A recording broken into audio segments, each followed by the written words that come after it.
The front door exploded inward at 12:03 a.m., sending splinters across the polished hardwood floor like shrapnel. Four armed officers rushed into the quiet Henderson neighborhood home. Their flashlights sliced through darkness while frightened neighbors woke to the sound of destruction. Brian Carter stepped from his bedroom wearing a gray t-shirt and boxer shorts. His hands rose immediately. Most people would have panicked. Most people would have shouted or demanded answers. Brian did neither. His breathing remained steady. His eyes remained focused. His posture carried an unusual calm that instantly caught Detective Frank Wilson's attention. "Get on the floor," Wilson barked. Brian complied without resistance, his cheek pressed against the cold wood floor while heavy boots surrounded him. Wilson shoved him harder than necessary. The detective's anger felt personal. The raid felt personal. Nothing about this operation resembled professional police work. Across the street, porch lights flickered on one by one. Henderson was the kind of suburban community where neighbors noticed everything. Mrs. Evelyn Patterson stepped onto her driveway wearing a robe and slippers. She stared at the shattered doorway with disbelief. 3 hours earlier, Brian had been watering his front yard beneath the warm Nevada night sky. The subdivision looked peaceful. Children had finished playing outside, families settled into ordinary routines. Brian waved to neighbors and discussed broken sprinkler systems, rising grocery prices, and weekend football games. To everyone around him, Brian was a divorced technology consultant rebuilding his life after relocating from Phoenix. He drove a silver Toyota Camry. He attended homeowner association meetings. He paid bills on time. He complained about internet outages and landscaping fees. Everything about his life appeared perfectly ordinary. That appearance had taken 18 months to build. Inside his refrigerator hung photographs of his 12-year-old daughter, Emma, school pictures, soccer schedules, birthday cards. Every detail reinforced the story. Every detail made the disguise believable. Earlier that evening, after returning from a routine workout, Brian had received a secure message on an encrypted phone hidden behind his bathroom mirror. Operation Clean Sweep approaching final phase. The message came from Special Agent Sarah Mitchell. Brian replied carefully. Network fully mapped. Financial records confirmed. Recommend action within 48 hours. Then he powered down the device and returned to his suburban life. Now armed officers were tearing that life apart. Wilson yanked Brian upward by his arm. "Where's the money?" he demanded. Brian looked confused. "What money?" Wilson struck him across the mouth. The blow drew blood. Gasps came from outside. Several neighbors had gathered on sidewalks. Phones recorded everything. Ring cameras captured every second from multiple angles. "Where's your warrant?" Brian asked calmly. Wilson's expression darkened. "You ask questions when I allow it." Something about Brian's composure unsettled the detective. Most innocent people showed fear. Most guilty people showed panic. Brian showed neither. Officers searched every room. Drawers emptied onto floors. Closet doors swung open. Kitchen cabinets were overturned. Nothing suspicious appeared. No drugs, no weapons, no stacks of cash, only the life of an ordinary consultant. Officer Reed emerged from the garage shaking his head. "Nothing here, Frank. Just gardening tools and maintenance supplies." Another officer returned from the bedroom. Same story, clean as a whistle. Wilson's frustration intensified. Outside, Mrs. Patterson began live-streaming the scene. Hundreds of viewers joined within minutes. Comments flooded social media. People questioned the officer's behavior. People questioned the missing warrant. People questioned the violence. Wilson grabbed Brian's hidden Samsung phone after discovering it behind the bathroom mirror. The screen remained locked behind military-grade encryption. "Interesting," Wilson muttered. For the first time that night, Brian felt genuine concern. That phone contained information capable of destroying careers, exposing corruption, and sending powerful men to prison. Wilson noticed the subtle change in Brian's expression. A smile slowly formed on the detective's face. Finally, he thought he had found something valuable. But as he stared at the encrypted device, another realization began forming. Ordinary consultants did not carry government-level encryption. Ordinary consultants did not remain calm during violent midnight raids. And ordinary consultants certainly did not look at armed officers the way Brian Carter was looking at them now. For the first time since kicking down the door, Detective Frank Wilson began wondering whether he had made a catastrophic mistake. Detective Frank Wilson had spent 22 years wearing a badge. During those years, he learned to trust instincts more than paperwork. Instincts kept officers alive. Instincts uncovered lies hidden beneath polished smiles. His instincts were screaming now. Brian Carter sat handcuffed in his own living room, while officers continued tearing apart the house. Blood stained the corner of his mouth, yet his breathing remained controlled. His eyes tracked every movement without appearing nervous. Wilson hated that calm. "You military?" he asked. Brian shook his head. "No." "Former police?" "No." Wilson crouched closer. "Then why aren't you scared?" Brian met his gaze. "Being scared won't improve this situation." The answer irritated Wilson more than any insult could have. Outside, the crowd had doubled. Neighbors stood along driveways recording everything. Several local reporters had arrived. Camera lights illuminated the street. Mrs. Patterson refused to leave. Neither did anyone else. People sensed something was wrong. Inside the house, Officer Reed opened Brian's desktop computer. The screen revealed spreadsheets, consulting presentations, invoices, tax documents, and client emails. Nothing illegal, nothing suspicious, nothing useful. "This guy's cleaner than a church deacon," Reed muttered. Wilson ignored him. He grabbed the encrypted phone and held it up. "Explain this. Client confidentiality." "Try again." "That's the truth." Wilson's jaw tightened. Meanwhile, 3 miles away, inside an unmarked surveillance van parked near a deserted shopping center, Special Agent Sarah Mitchell watched multiple monitors. A biometric tracker displayed Brian's vital signs. Heart rate elevated, stress levels increasing, still controlled, too controlled. Sarah knew exactly what that meant. Brian was adapting, thinking, calculating. He believed the situation remained manageable. For now. She checked her watch. Federal arrest warrants were scheduled for execution 48 hours later. Operation Clean Sweep required perfect timing. Years of investigation depended upon secrecy. Tonight threatened everything. Back inside the house, Wilson continued searching for answers. Officer Hernandez emerged from the garage carrying a box of financial records. Maybe something here. Wilson flipped through papers, utility bills, investment statements, mortgage records. Nothing extraordinary. Then he noticed something interesting. Travel receipts, frequent trips to Phoenix, repeated visits over 18 months. Wilson frowned. "Family there?" "My daughter." The answer sounded genuine, too genuine. Wilson suddenly felt trapped between two possibilities. Either Brian truly was an innocent consultant, or he was someone far more dangerous. Both possibilities carried consequences. Outside, social media exploded. Videos spread across Las Vegas. Viewers questioned police conduct. Legal analysts commented on missing warrants. Former officers criticized the operation. The story grew larger by the minute. Wilson's radio crackled. Captain Miguel Rodriguez's voice emerged. "Status report? Still searching? Media is everywhere. Finish quickly." The transmission ended. Brian noticed the concern behind Wilson's eyes. For the first time, the detective looked uncertain. That uncertainty revealed something important. Wilson wasn't acting alone. Someone higher had authorized this raid. Someone higher desperately wanted information. Brian filed the observation away. Every detail mattered. Every mistake mattered. The investigation had always pointed toward corruption inside local law enforcement. Tonight felt like confirmation. Wilson suddenly slammed the encrypted phone onto the dining table. "Open it." "I can't." "You can." "No." Wilson raised a hammer taken from the garage. The room fell silent. Neighbors pressed closer to windows. Camera lenses focused. Reporters adjusted microphones. Everyone watched. Brian finally showed the smallest hint of concern. "There are family photos on that device." Wilson froze. Family photos. Not legal documents, not evidence. Family photos. The response felt strangely authentic. Yet something still didn't fit. Wilson studied Brian more carefully, the posture, the awareness, the discipline.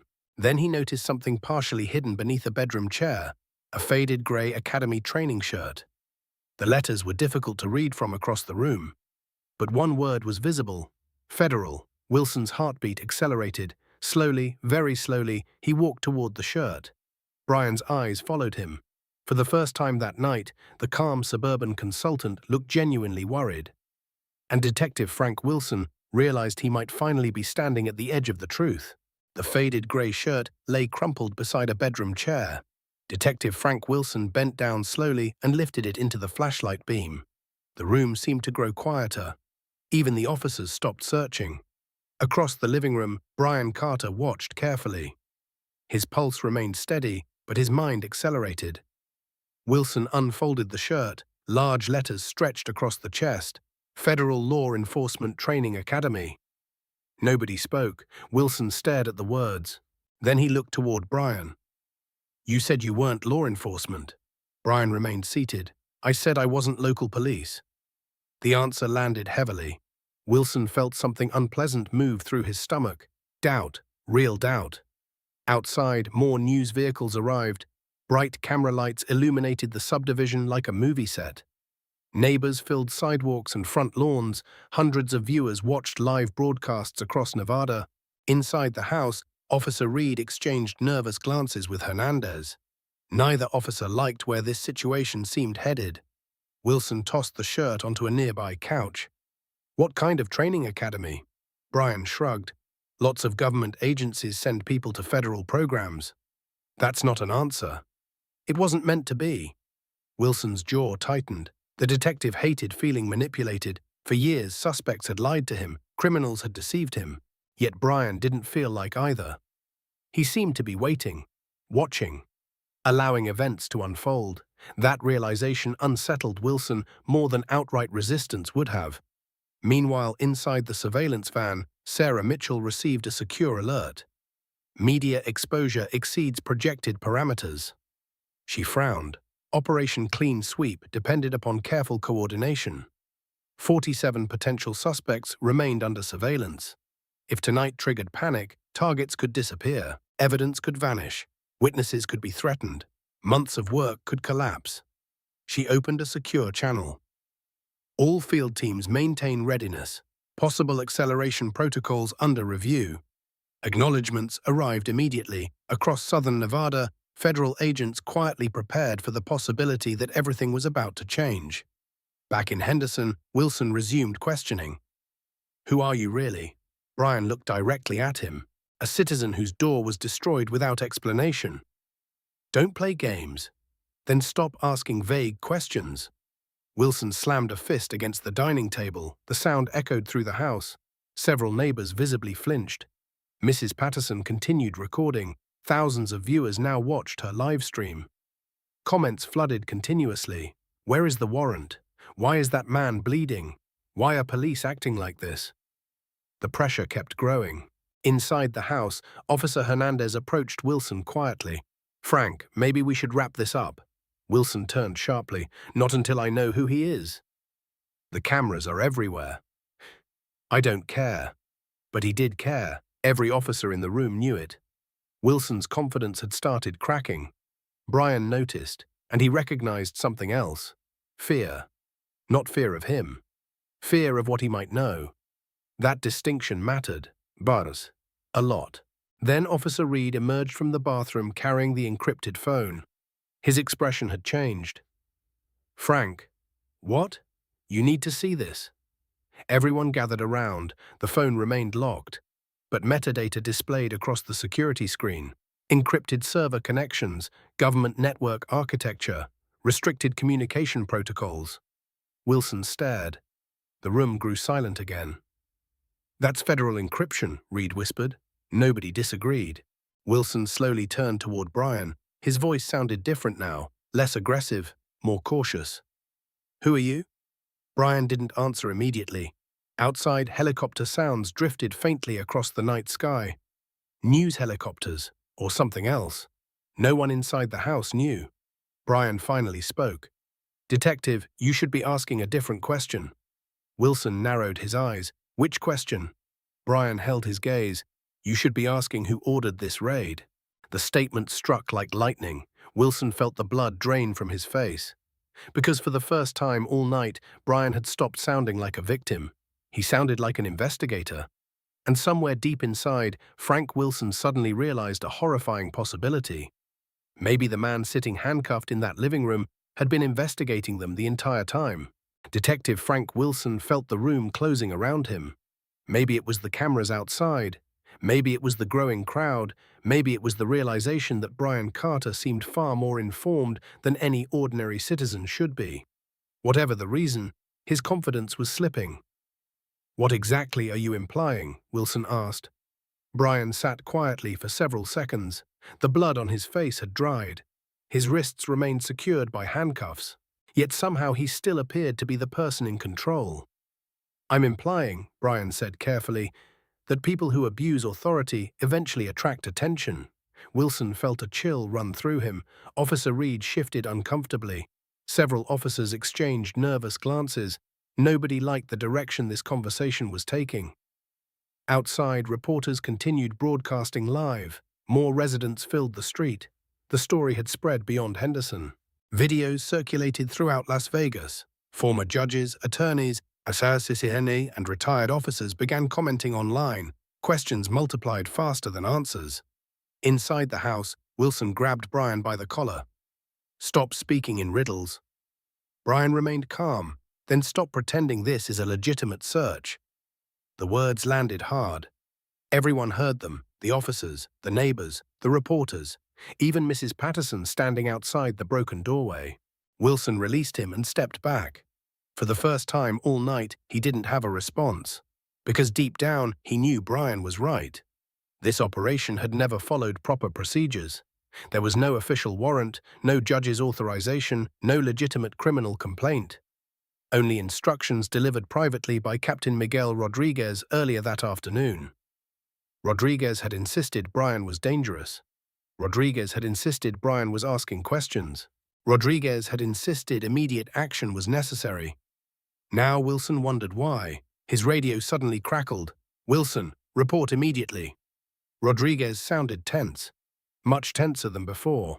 "Still conducting the search," Wilson replied. "Find what we discussed. End this quickly." The transmission ended abruptly. Brian noticed every word, every tone, every hesitation. The pieces continued falling into place. 3 miles away, Special Agent Sarah Mitchell listened through a secure monitoring channel. The operation was deteriorating faster than expected. Rodriguez's involvement was now obvious. That created both opportunity and danger. Opportunity because corrupt leadership was exposing itself. Danger because desperate people often made irrational decisions. She looked toward the tactical response team assembled nearby. Federal vehicles sat ready. Agents waited for orders. Sarah checked Brian's biometric data, heart rate increasing. Not from fear, from recognition. He had reached the same conclusion she had. The conspiracy extended higher than originally documented. Back at the house, Officer Hernandez searched Brian's office one final time. A locked drawer finally opened. "Frank, I found something." Wilson immediately crossed the room. Inside the drawer sat several notebooks, handwritten notes, dates, locations, names. Thousands of observations carefully organized. Wilson opened the first notebook. His expression changed instantly. Casino executives, police supervisors, union representatives, meeting schedules, financial references, vehicle descriptions, patterns, connections. The notebook looked exactly like surveillance documentation. Wilson's hands began trembling. "Who gave you this?" Brian remained silent. Wilson opened another notebook. More names, more dates, more observations. His stomach tightened. Some names belonged to people Wilson knew personally, very personally. Officer Reed stepped closer. "Frank." Wilson didn't answer. He flipped through additional pages. The notebooks revealed something terrifying. Someone had been watching carefully, watching patiently, for a very long time. Outside, a Channel 8 reporter noticed the change immediately. The officers suddenly looked nervous, very nervous. The story shifted from possible police misconduct to something much larger. Inside the living room, Wilson stared directly at Brian. His voice dropped to barely a whisper. "How long?" Brian finally answered. "Long enough." Wilson felt his pulse hammering inside his chest. Long enough. Those two words frightened him more than anything else Brian had said. Because if someone had been gathering information for months, maybe years, then tonight's raid wasn't an investigation. It was damage control. And suddenly, Detective Frank Wilson realized he wasn't searching for evidence anymore. He was searching for how much evidence already existed. The notebooks changed everything. Detective Frank Wilson stood frozen in Brian Carter's living room, while reporters crowded outside and neighbors recorded every second. The names written across those pages weren't random. They were specific, detailed, organized. The kind of records created by someone conducting a professional investigation. Wilson flipped through another notebook. Dates stretched back more than a year. Vehicle license numbers, meeting locations, financial references, patterns of behavior. The information painted a picture, and Wilson didn't like what he saw. "Who are you working for?" he demanded. Brian remained seated. "You already asked that question. Then answer it." "You already know the answer." Wilson felt anger mixing with fear. For years he had controlled situations through intimidation. Tonight, intimidation wasn't working. Every answer Brian gave created more questions. Every minute increased the pressure. Officer Reed quietly approached him. "Frank, we need to leave." Wilson ignored him. "Not yet. This is getting out of control." "I said not yet." Outside, the crowd had grown beyond 50 people. News vans lined both sides of the street. Live helicopters circled overhead. Social media platforms exploded with speculation. The story had become one of the most discussed events in Nevada that night. Across town, Special Agent Sarah Mitchell watched events unfold in real time. The operation was reaching a dangerous tipping point. She studied incoming intelligence reports. Several surveillance targets connected to Operation Clean Sweep had suddenly become active. Phone calls increased. Vehicles moved unexpectedly. Financial accounts showed unusual activity. Someone was getting nervous. Very nervous. "They're reacting," Sarah said. A tactical agent beside her nodded. "Word is spreading through the network." Sarah knew what that meant. Once corruption suspects sensed danger, evidence often disappeared. Witnesses often vanished. Carefully built cases sometimes collapsed. Time was running out. Back in Henderson, Wilson continued examining the notebooks. Then he found something that made his heart stop. One page contained a familiar name. Captain Miguel Rodriguez. Beneath the name were dozens of entries, dates, meetings, observations, financial references. Wilson's mouth went dry. Rodriguez wasn't just mentioned. He was a central figure. Several officers noticed Wilson's reaction. "What's wrong?" Hernandez asked. Wilson didn't answer immediately. His radio suddenly crackled. Rodriguez again. "Status update, now." Wilson stared at the notebook, then toward Brian, then back at the notebook. Something inside him shifted. For the first time that night, he realized he might not be the hunter, he might be prey. "Wilson," Rodriguez repeated, "we're still searching. Did you find anything?" Wilson hesitated. The pause lasted only seconds, but Brian noticed. So did the other officers. "Nothing significant," Wilson finally replied. The transmission ended. Brian quietly filed away another observation. Wilson had just lied to his own captain. That meant trust was breaking down, fear was spreading, the pressure was working. Officer Reed suddenly called from the hallway. "Frank, come look at this." Everyone moved toward the office. A second locked compartment had been discovered behind a bookshelf. Wilson opened it. Inside sat several encrypted storage drives, black, unmarked. Professional grade. The room fell silent. Nobody needed to ask what they might contain. Wilson slowly picked one up. His hands trembled. "How much information is on these?" Brian looked directly at him. "Enough." The answer hit harder than any threat. Enough for what? Enough for arrests? Enough for indictments? Enough for prison? Nobody knew. Outside, reporters sensed something had changed. Camera operators zoomed toward the windows. Viewers watching live streams noticed officers suddenly gathering around a single location. Comments flooded social media. What did they find? Why do they look scared? What is happening inside that house? Wilson's breathing grew heavier. The situation no longer felt manageable. Every discovery pointed toward a larger investigation. A larger operation, a larger threat. Then Brian spoke again. His voice remained calm, controlled, almost sympathetic. "Detective, this is your last opportunity to make a smart decision." Wilson slowly turned toward him. "What does that mean?" Brian held his gaze. "It means some people are already beyond saving." The room became completely silent. Then Brian added one final sentence. "The question is whether you're one of them." For the first time all night, Detective Frank Wilson genuinely didn't know the answer. Detective Frank Wilson couldn't stop staring at the encrypted storage drives. The small black devices seemed harmless, yet they carried more weight than any weapon in the room, because everyone understood what they probably contained. Evidence, months of evidence, maybe years. Officer Hernandez shifted nervously. "Frank, we need legal counsel." Wilson snapped his head toward him. "For what?" "For whatever this is becoming." No one disagreed. The mood inside the house had completely changed. 3 hours earlier, they believed they were conducting a simple intimidation operation. Now they were standing inside what appeared to be the center of a professional investigation. Outside, flashing news cameras reflected off windows. The neighborhood looked more like a crime scene than a quiet suburban community. Residents continued gathering. More reporters arrived. Even local attorneys had started appearing. Everyone sensed something historic was unfolding.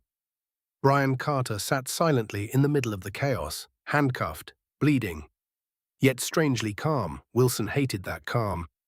Every instinct told him Brian possessed information capable of destroying careers, maybe entire organizations. His radio suddenly crackled again. Captain Miguel Rodriguez sounded impatient.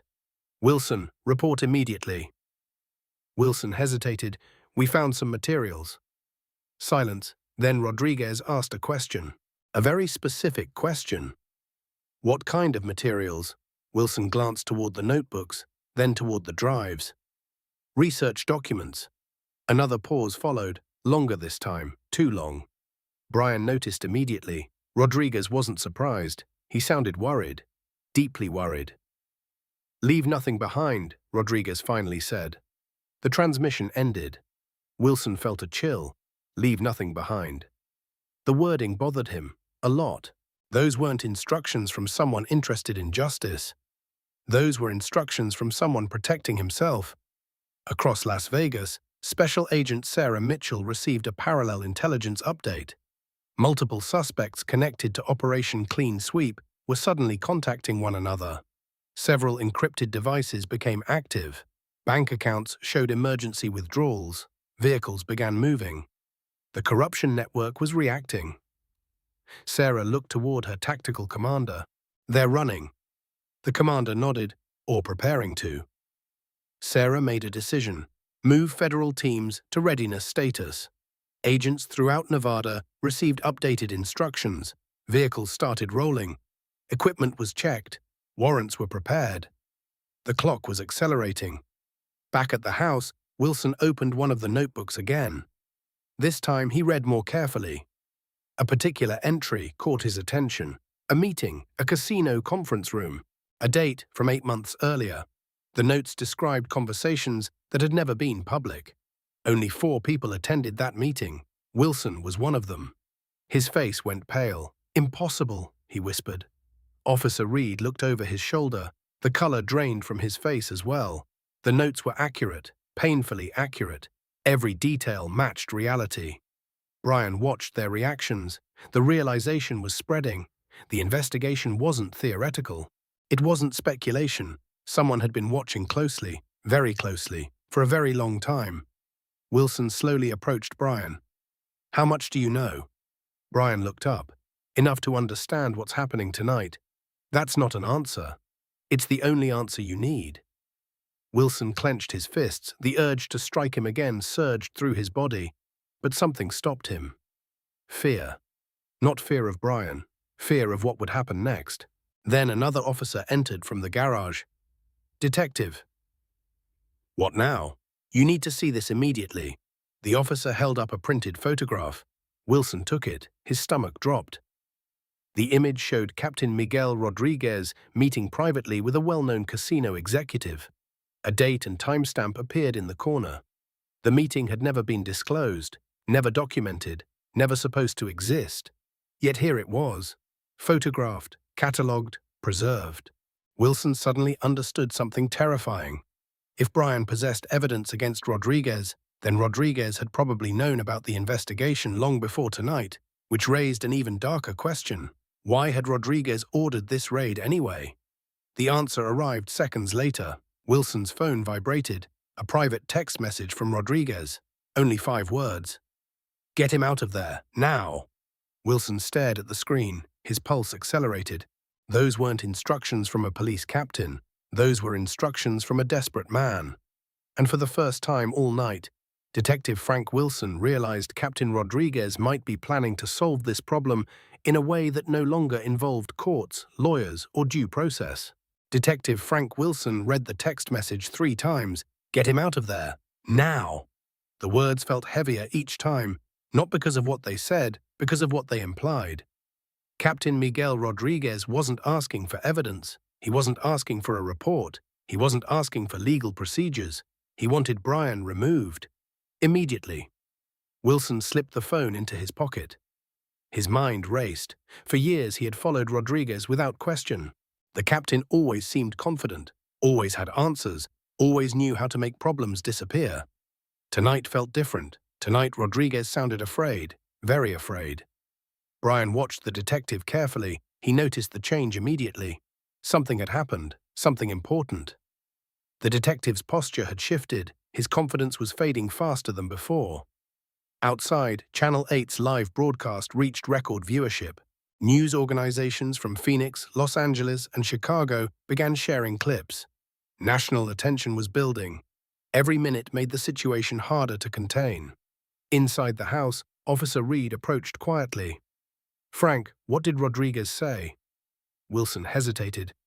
"Nothing important. Nobody believed him. Not Reed, not Hernandez, certainly not Brian."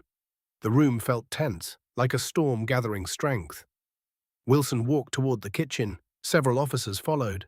Their voices dropped low. Brian couldn't hear every word, but he caught enough. "This is getting dangerous. The media won't leave. What if he's federal? Then we're already finished." The conversation ended abruptly when Wilson noticed Brian watching. 3 miles away, Sarah Mitchell studied satellite tracking data. Her expression darkened. A new vehicle had entered the area, registered to Captain Miguel Rodriguez, moving fast, heading directly toward Henderson. Sarah looked at the tactical commander. "He's coming himself."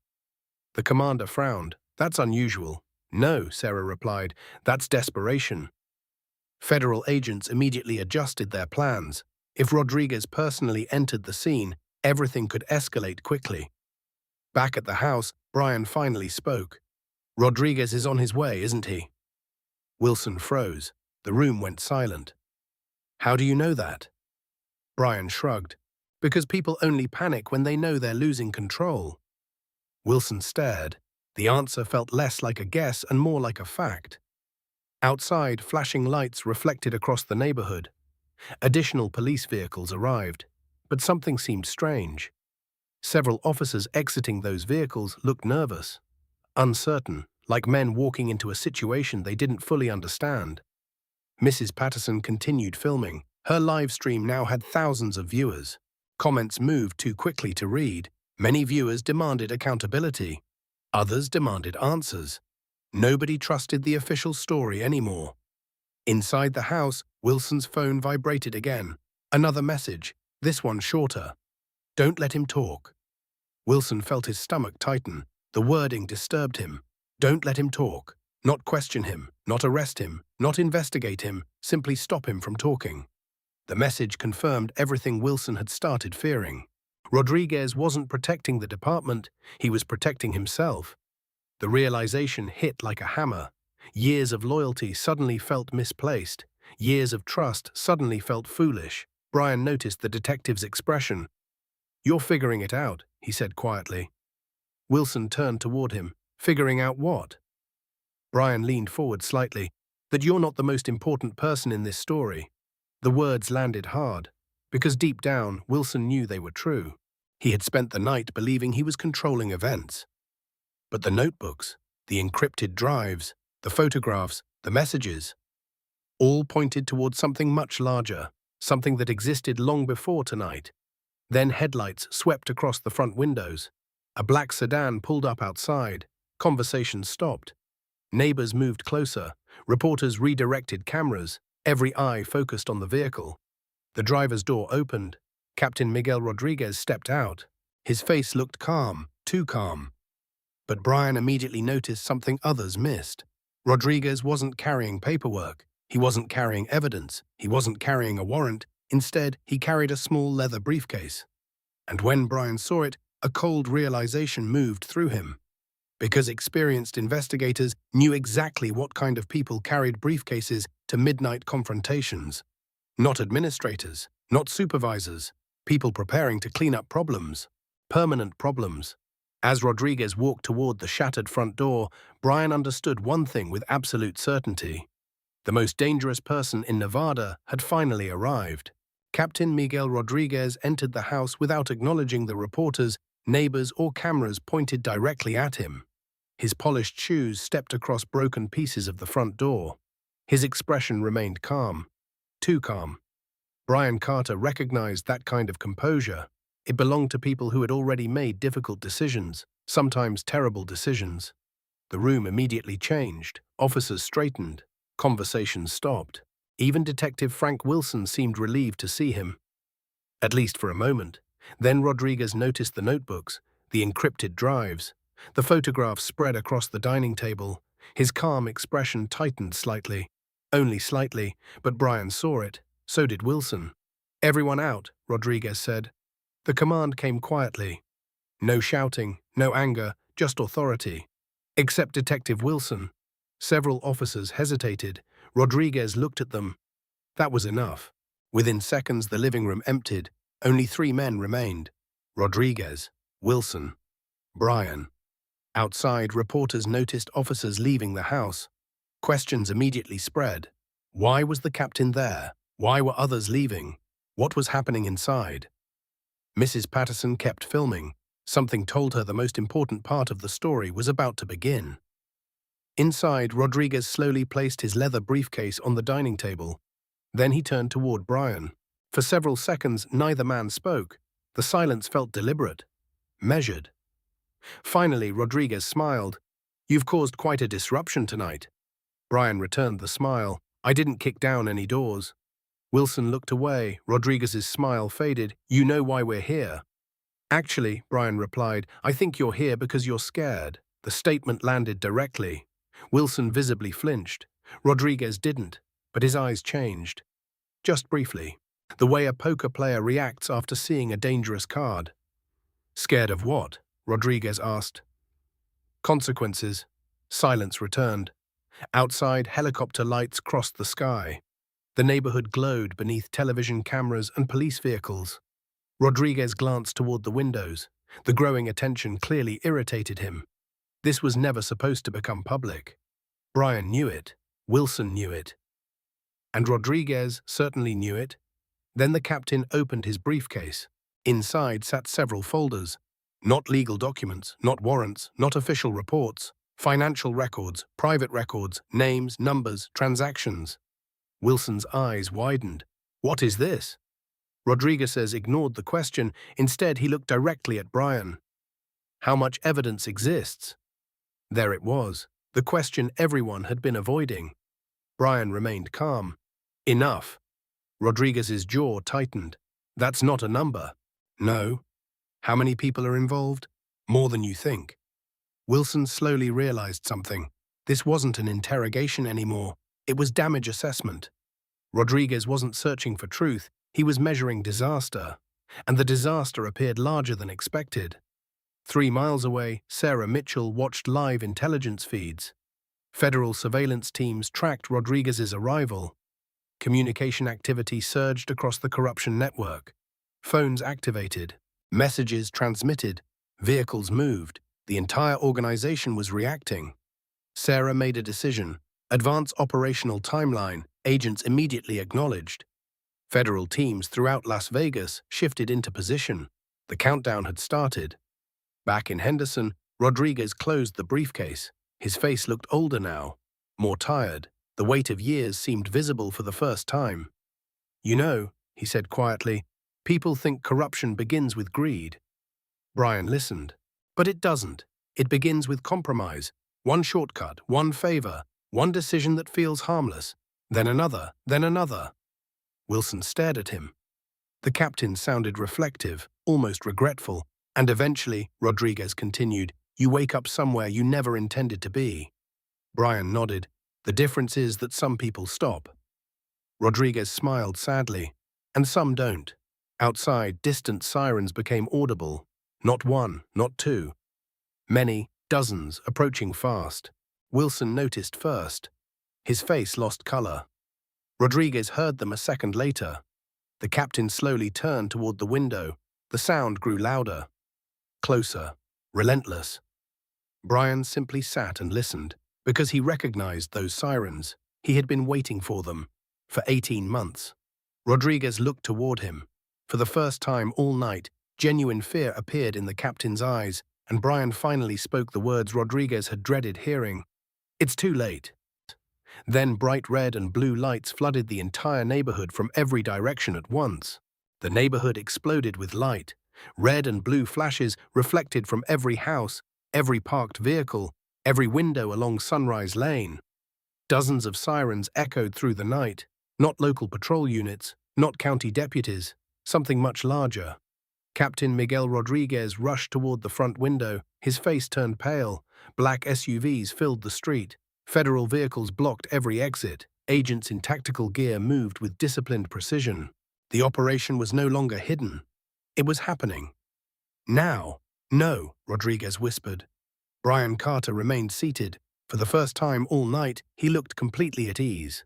Outside, neighbors watched in stunned silence. Reporters redirected cameras toward the incoming convoy. Live broadcasts captured every second. The entire city seemed to be watching. Rodriguez turned toward Wilson. "Get him out the back." Wilson didn't move. Frank, still nothing. The detective stood frozen. The previous hours had shattered his certainty. The notebooks, the photographs, the secret messages, the growing evidence. Everything pointed toward one conclusion. Rodriguez had been protecting himself all along. Not the department, not the officers, not justice, only himself. "Frank," Rodriguez shouted. Wilson finally spoke. "How much of it was true?" Rodriguez stared. "What?" "The money, the meetings, the casinos. How much was true?" Silence filled the room. Outside, tactical teams rapidly established a perimeter. Federal agents moved house to house. Additional arrests were already underway throughout Las Vegas. The operation had become impossible to stop. Rodriguez looked away. That was answer enough. Wilson lowered his head. 22 years in law enforcement. Gone. Maybe more, his pension, his reputation, his future. Everything suddenly felt fragile. Across town, Special Agent Sarah Mitchell coordinated multiple federal strike teams. Simultaneous warrants were being executed. Police union offices, casino executive suites, private residences, financial storage facilities. The corruption network was collapsing faster than anyone expected. Years of secrecy were evaporating in a single night. Back inside the house, Rodriguez opened his briefcase one final time. This time, Wilson noticed something hidden beneath the folders. A handgun. The realization hit instantly. Rodriguez wasn't planning to surrender. Brian noticed it too. Every muscle in the room tightened. Outside, tactical agents approached the front door. A loudspeaker echoed across the neighborhood. "Federal agents, remain where you are. The property is surrounded." Rodriguez slowly reached toward the weapon. Wilson saw it. Brian saw it. Everyone understood what might happen next. The captain's breathing became heavier, more desperate. The confidence he carried for years was gone. Only fear remained. "Miguel," Wilson said quietly. Rodriguez didn't answer. "It's over." Still no answer. Outside, federal teams moved closer. The loudspeaker repeated its warning. "Remain where you are. Do not resist." Rodriguez finally looked toward Brian. "You spent 18 months building this." "No," Brian replied. You built it yourself. I just documented it. The words struck harder than any accusation. For several seconds, nobody moved. Then Rodriguez removed his hand from the briefcase. The fight left him. His shoulders slumped. His expression aged 10 years. He suddenly looked less like a powerful captain and more like a tired man facing consequences. Outside, agents reached the doorway. The broken entrance that started everything now framed the end. Rodriguez stared at the shattered wood, a symbolic image. One reckless decision, one midnight raid, one attempt to silence the wrong person, and now an entire corruption network was collapsing. The front door burst fully open. Federal agents entered. Weapons ready, commands echoed through the living room. Hands visible. Do it now, Wilson immediately complied. Rodriguez slowly raised his hands. Brian remained seated. The lead federal agent stepped forward, then stopped. Recognition crossed the agent's face. Respect followed. Several tactical officers exchanged surprised glances. One agent spoke into a radio. Confirming visual contact, subject secure. The message traveled through command channels. Across the city, across multiple agencies, across an operation years in the making. Rodriguez watched the interaction. Confusion appeared in his eyes, then realization. Slow, painful, absolute, because the agents weren't treating Brian Carter like a victim. They weren't treating him like a witness. They weren't treating him like a suspect. They were treating him like someone far more important. And as federal officers stepped aside to clear a path, Captain Miguel Rodriguez finally understood that the quiet man whose door had been kicked down wasn't merely part of the investigation. He had been leading it the entire time. The living room fell silent. Federal agents filled the house. Neighbors watched through windows. Reporters pressed against police barriers. The entire neighborhood seemed to hold its breath. Brian Carter slowly stood. The handcuffs were finally removed. Red marks circled his wrists. Blood stained his shirt. Yet his posture remained steady. Confident. Professional. The lead federal agent handed him a leather credential wallet. Brian opened it. The room froze. Captain Miguel Rodriguez stared in disbelief. Detective Frank Wilson looked like the air had been knocked from his lungs. Inside the wallet was a federal badge. Not the badge of an ordinary investigator, not the badge of a field agent. Something much higher. Brian slipped the credentials into his pocket and looked directly at Rodriguez. 18 months, he said. The captain's face tightened. 18 months of surveillance, 18 months of financial analysis, 18 months of witness interviews, undercover operations, and evidence collection. Rodriguez lowered his eyes. The fight was gone. The denial was gone. Only reality remained. Outside, federal vehicles continued arriving. Agents moved through the neighborhood with organized precision. Across Las Vegas, simultaneous arrests unfolded. Police supervisors, union officials, casino executives, money couriers, consultants, middlemen. The network was collapsing everywhere at once. Special Agent Sarah Mitchell entered the house moments later. She approached Brian and offered a brief nod. Operation Clean Sweep is complete. Brian nodded. Status? 47 arrests so far, additional warrants being executed, financial records secured, witnesses protected. Rodriguez closed his eyes. 47 arrests. The number hit harder than any prison sentence. Because it meant the investigation had reached every corner of the organization. There would be no escape. No cover story, no protection. Wilson leaned against a wall. His voice sounded broken. You were never a consultant. Brian looked at him. No. Who are you? The room grew quiet again. Even the reporters outside seemed distant. Brian answered calmly. My name is Brian Carter. I serve as Division Chief for the Southwest Organized Crime Task Force. Wilson stared. Several officers looked stunned. Division Chief. The title carried enormous weight. The man they had assaulted, threatened, humiliated, was one of the highest-ranking federal investigators in the region. The realization shattered whatever hope remained. Federal agents escorted Rodriguez toward the door. He paused beside Brian. For several seconds, neither man spoke.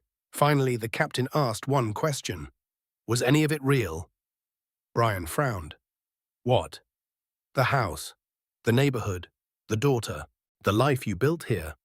Brian looked toward Emma's photographs hanging on the refrigerator, then toward the neighbors gathered outside. Mrs. Patterson stood near the front walkway, still holding her phone, still concerned, still believing in him. All of it was real, Brian said quietly. The friendships, the people, my daughter, those were never part of the cover. Rodriguez nodded slowly. Then federal agents led him away. Outside, cameras captured every moment. The images spread across America by sunrise. Over the following months, courtrooms filled with testimony. Financial records revealed millions of dollars in hidden payments. Witnesses came forward. Secret agreements surfaced. The evidence proved overwhelming. One by one, guilty verdicts followed. Years of corruption finally met accountability. 6 months later, Brian sat inside a federal courtroom during sentencing. Judge Patricia Morrison addressed the defendants. Public trust is sacred. When those entrusted with authority abuse that trust, the damage extends far beyond individual crimes. The sentences were severe. They reflected years of betrayal, years of greed, years of broken promises. When the hearings ended, Brian stepped outside into bright Nevada sunlight. Reporters immediately approached. One asked the question everyone wanted answered. What lesson should people take from this case? Brian paused. He thought about the destroyed front door, the frightened neighbors, the long nights under cover, the sacrifices, the risks. He thought about Emma, about honest officers, about ordinary citizens who still believed justice mattered. Then he answered, "Power isn't measured by how much authority someone has. Power is measured by what they choose to do with it. Accountability protects everyone, including those who wear a badge." That evening, Brian drove through Henderson one final time. Children played basketball in driveways. Neighbors talked beside mailboxes. Life continued, peacefully, normally, the way it should. His phone buzzed, a message from Emma. "Proud of you, Dad." Brian smiled. For the first time in 18 months, the mission was over. The cover was gone. The truth was public. And justice had finally arrived. Subscribe to the channel, leave a comment, and share this video.